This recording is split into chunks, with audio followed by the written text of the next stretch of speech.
Our hot seat segment tonight, an undergraduate researcher at the University of Wisconsin-Madison is receiving national acclaim for her research saying teachers should allow Ebonics in the classroom. The idea behind the research is that English grammar is too hard for minorities to learn.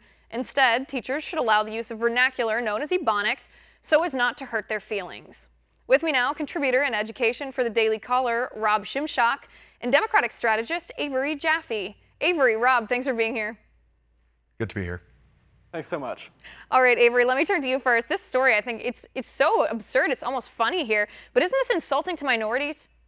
Well, Liz, it's good to be part of such a diverse panel for this topic. Let me say right off the bat, it's important for me that voices of color are included in this, and for as best as I can, I'll make the case. Look, I think that this was shocking. Shocking to learn that free speech, once again, is under attack at a college campus. But this time, it's conservatives who are attacking free speech. Ebonics is a dialect, a vernacular that African Americans in the United States use. It's part of group identity. It gives structure to groups on campus. This student wants to create a more respectful campus environment. Good for her. Right, but and Rob, let me turn to you. I mean, it's not proper grammar. No one's saying that people can't speak like that. You can speak however you want, whatever dialect, whatever accent, whatever grammatical structure you so choose. But in college papers, I mean, grammar's grammar.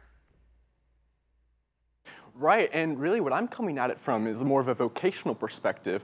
I know that as an English major, but then also any working professional, I'm sure, is familiar with the deluge of emails, phone calls, conferences you partake in every day. And I think that when you start to normalize things like Ebonics, what ends up happening for any company is time that would have otherwise been spent maximizing profit or collaborating with your coworkers on projects ends up simply being used to try and understand the people with whom you're working. And very unfortunately for employers, they care about their bottom line, so they're going to hire people who can communicate with the rest of their workforce. Right, that's an interesting perspective. I hadn't thought about it like that exactly. Avery, let me take it to an extreme here, but sometimes you have to take it to an extreme in order to unwrap how ridiculous something is. If there's not a standard of English grammar in papers, if you can write whatever way you want, use whatever kind of grammar you want, why even go to school then? Aren't you there to learn that kind of stuff? Well, first off, I don't know what Rob is talking about as far as time to employers creating a good bottom line. We're talking about a research proposal by an undergraduate at the University of Wisconsin at Madison. This is not an edict that's coming to determine the way that companies run their business. To your question, however, talking about standards that are created, these are smart kids. These are smart kids who already have been admitted to a premier public institution of higher education. The University of Wisconsin-Madison is a fantastic program. It was even better before Scott Walker cut $200 million from it, but that's beside the point. These kids have been admitted to a top-tier public institution following the rules.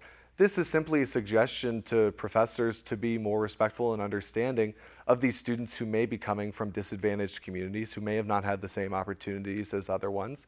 And right, but let me interrupt just for a second, because that's what I was talking about at the beginning. That's my first reaction to this story was that it was insulting to these students. Like you said, they're smart enough to get into college. I mean, maybe they're not smart enough to use proper grammar here, but isn't that an insult to their intelligence to say, because you came from a certain background, because you like to speak a certain way in your private life, or you and your friends have a certain way that you like to speak to each other, it's too difficult for you to feel included to use proper grammar? I mean, call me crazy, but Rob, that is ridiculous. Right, I would find it incredibly patronizing. And you look at other groups that are in America, immigrant populations, they all try to the best of their ability, improve their English. And so I think it's definitely condescending to kind of try to push this, to try to push Ebonics as an accepted form of English. But Rob, if I may interrupt, what's sure. the most patronizing part about this is a community like ours, two white men, talking about this issue and being offended on behalf of African Americans or whichever population. We're just talking about proper grammar. Are we not allowed to talk about proper grammar because we're white?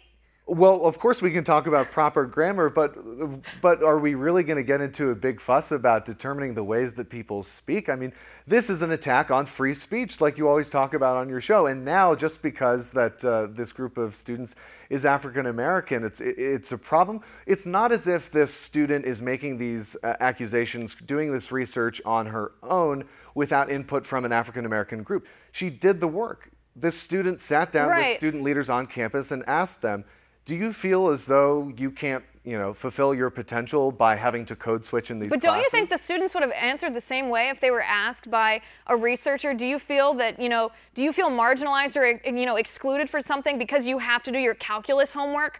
Obviously, they're going to answer the same thing if they have the option of not doing their homework, not learning the correct way to do it. If we're going to teach in college, on college campuses that identity or how you feel is the correct answer, when sometimes grammar is just grammar, sometimes a math problem is just a math problem. There's no racial element involved.